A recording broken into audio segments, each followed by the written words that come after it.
మరొక breaking news చూస్తున్నాం. తెలంగాణ భవన్ కు రెవెన్యూ శాఖ నోటీసులు జారీ చేసింది. బీఆర్ఎస్ పార్టీ ఆఫీసులో టీ న్యూస్ ఛానల్ ద్వారా వ్యాపారం చేస్తున్నారంటూ నోటీసులో పేర్కొంది.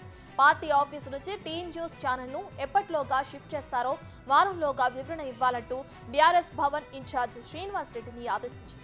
2011 నుంచి టీ న్యూస్ ఛానల్ ను బీఆర్ఎస్ భవన్ లోనే యాజమాన్యం నిర్వహిస్తోంది.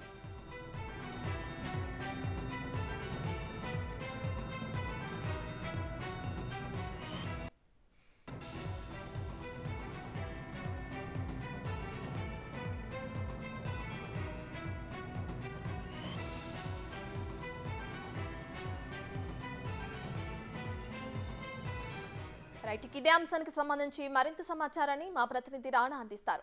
సో రాణా, చెప్పండి, అటు బీఆర్ఎస్ పార్టీ ఆఫీసులో టీ న్యూస్ ఛానల్ ద్వారా వ్యాపారం చేస్తున్నారంటూ తెలంగాణ భవన్ కు రెవెన్యూ శాఖ నోటీసులు జారీ చేసింది. దీనికి సంబంధించిన అప్డేట్స్ ఏంటి రాణా?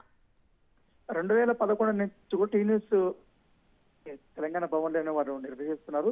అప్పటి నుంచి కూడా ఎటువంటి అభ్యంతరాలు కూడా రెవెన్యూ శాఖ కానీ ఎవరు ప్రభుత్వం కూడా తెలపలేదు. ఎందుకంటే వైఎస్ రాజశేఖర రెడ్డి ముఖ్యమంత్రిగా ఉన్న సమయంలో పార్టీ కార్యకలాపాల కోసం ఒక స్థలాన్ని అప్పట్లో ఆయన కేటాయించారు. ఆ స్థలంలోనే బీఆర్ఎస్ భవన్ వారు నిర్మించుకున్నారు. కొన్ని రోజుల తర్వాత అదే ప్లేస్ లో టాప్ ఫ్లోర్ లో టీ న్యూస్ ని కూడా వారు నిర్వహిస్తున్నారు. టీ న్యూస్ నిర్వహిస్తున్నప్పటి నుంచి కూడా వాణిజ్య కార్యక్రమాలు కూడా ఎక్కువగా నిర్వహిస్తున్న నేపథ్యంలో దాన్ని పూర్తి స్థాయిలో కూడా కమర్షియలైజ్ చేశారు. కాబట్టి అక్కడ మనం లీజ్కి ఇచ్చినటువంటి స్థలానికి కానీ అలాగే దీనికి సంబంధించినటువంటి విషయంలో మనకు వాణిజ్యపరంగా కూడా వాడకూడదు అనేది కూడా గతంలో కూడా ఒక కలెక్టర్ నోటీసులు కూడా ఇచ్చారు టీ న్యూస్ కి. ఇక్కడి నుంచి కూడా ఖాళీ చేయమని కూడా చెప్పడం జరిగింది. దానిపైన స్పందించి కూడా చెప్పడం జరిగింది. నోటీసులు కానీ ఇప్పటి వరకు టీ న్యూస్ యాజమాన్యం నుంచి ఎవరు కూడా స్పందించలేదు. బీఆర్ఎస్ భవన్ సంబంధించినటువంటి ఎవరైతే ఇన్ఛార్జ్ ఉన్నారో అప్పుడు శ్రీనివాస్ రెడ్డి కూడా ఆయన నోటీసులు పంపించినప్పుడు కానీ వారి నుంచి కూడా ఎటువంటి స్పందన లేదు. గత 10 రోజుల ముందు కూడా ఇదే అంశాన్ని కూడా వారు తెరపైకి తీసుకొని వచ్చారు. ఏకంగా కలెక్టర్ కానీ రెవెన్యూ డిపార్ట్మెంట్ కూడా అందరూ కూడా చెప్పడం జరిగింది. ఎందుకంటే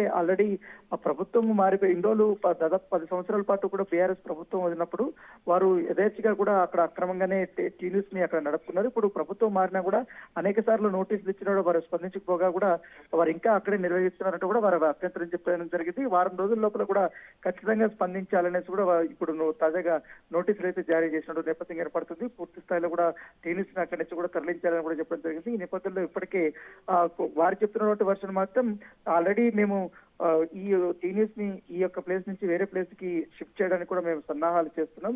ఇప్పుడు నోటీసులు ఇచ్చారు కాబట్టి కాస్త వేగవంతం అయితే పనులుగా చేస్తామనేది కూడా వారు చెప్తున్న నేపథ్యం కనబడుతుంది. Right, thank you Rana.